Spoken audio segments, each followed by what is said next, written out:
The Crusades represent one of the most unjustifiable periods in history, motivated by racism and, even more importantly, religious persecution, represented in massacre, cannibalism, and suppression, yet somehow a large sect of those who purport themselves to be religious still defend these atrocities. The most typical way is the U2 fallacy, to invoke they are somehow justified by actions taken by the victim, in this case, heretics, right? But rather specifically Arabs in regards to the Crusades, or Muslims. This unfortunately escapes the historical reality. The main territorial expansion by Muslim countries had ended centuries prior, and the only real threat in the region at the time was the Seljuk Turks. But even this needs a little nuance, as the last conflict was over 20 years prior to the Crusades, the Battle of Manzikert, which was started by the Byzantine Empire, which is the Christian forces. It's just that they lost that battle. In fact, the Seljuk Empire had fractured due to the death of their sultan 3 years prior to any request for military aid that then led to the Crusades.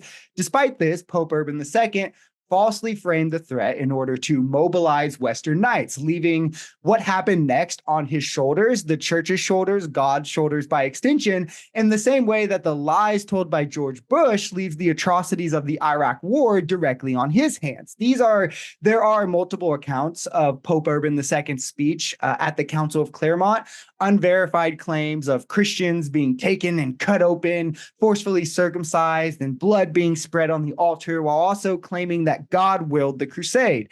Through this, you can see why the Crusaders arrived with and carried such vitriol through their attacks, the atrocities of which we'll cover in a second. But if there is any last doubt of the direct and continued backing of the church and the Pope through each of the sanctioned crusades, look no further than the indulgence offered for taking part in each one. This is a form of spiritual forgiveness from the Pope for the sins you have committed, meaning the church saw the atrocities justified enough to offer spiritual forgiveness still. Chroniclers like Raymond of Aguilar's detailed thousands of Muslims and Jews slaughtered indiscriminately in the siege of Jerusalem.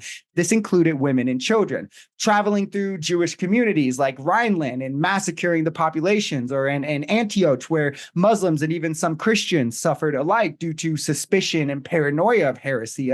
This is a clear violation of the intended purpose, but they were still offered indulgence by the church. The atrocities only get worse as the Crusades continue, but it is important to note that even the most defensible crusade, the first one, still has estimates of between 20,000 to 70,000 civilians killed on ethnic and religious grounds, including the targeting of some Christians and the slaughter of women and children. There's the massacre of Iadea, where after capturing the city of Acre, King Richard called for the beheading of 2,700 Muslim civilian prisoners. He was offered indulgence by the church. By the Fourth Crusade, they had turned on Christians as well, diverting to sack Constantinople, a Christian city. They killed, raped, and displaced thousands while destroying sacred and religious relics. And this was just common during the Crusade sieges. It wasn't an outlier, with rape and pillaging happening to women and girls alike, and the torture of prisoners unlucky enough to not be killed. To say the Crusades were justified, you then have to justify these very acts, as they were both preemptively and post hoc justified by the Catholic Church and religious leaders. The principle is simple. Colonialism is wrong.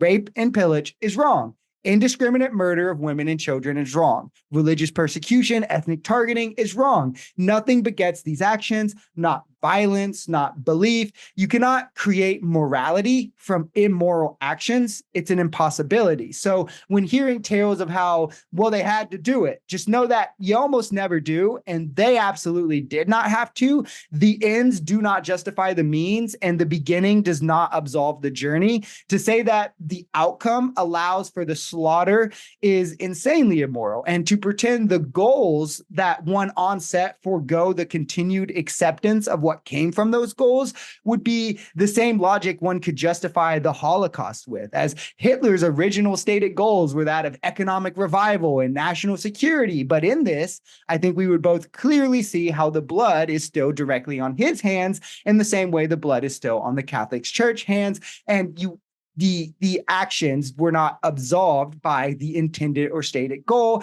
And I believe that it is only because of religious dogma that one could not admit the same for the Crusades. And with that, I would rest my time if there were no questions. Ladies and gentlemen, today we tackle the question, were the Crusades morally justified? I contend that measured by Catholic just war criteria formulated by St. Augustine and St. Thomas authority, just cause, right intention, last resort, proportionality, and probability of success, the Crusades were indeed morally defensible wars. We must be clear, assessing whether the Crusades were just is not the same as condoning individual atrocities committed by some crusaders. Events like the sack of Constantinople in 1204 or the attacks on Jewish communities were explicitly denounced by church leaders such as St. Bernard of Clairvaux and multiple popes. Those crimes were grave violations of moral conduct and deserve condemnation, but they do not negate the initial moral legitimacy of the Crusades as acts of self-defense and protection. First, legitimacy of authority. In 1095, Pope Urban II, as the universal head of Christendom, issued a call to arms. In Aquinas' words, a just war must be declared by proper authority. So this standard has been met. The intended purpose was to rescue Jerusalem and defend the Eastern Byzantine Empire from Seljuk Turk aggression, a direct response to a universal moral authority that spoke for Christendom as a spiritual and temporal community. Second, a just cause existed. Since the 7th century, Muslim armies had conquered vast regions, Palestine, Syria, North Africa, lands previously home to Christian and Jewish communities. These were not peaceful transitions in many instances. Christian citizens were subjected to forced conversions, slavery, onerous taxation, and specific persecution.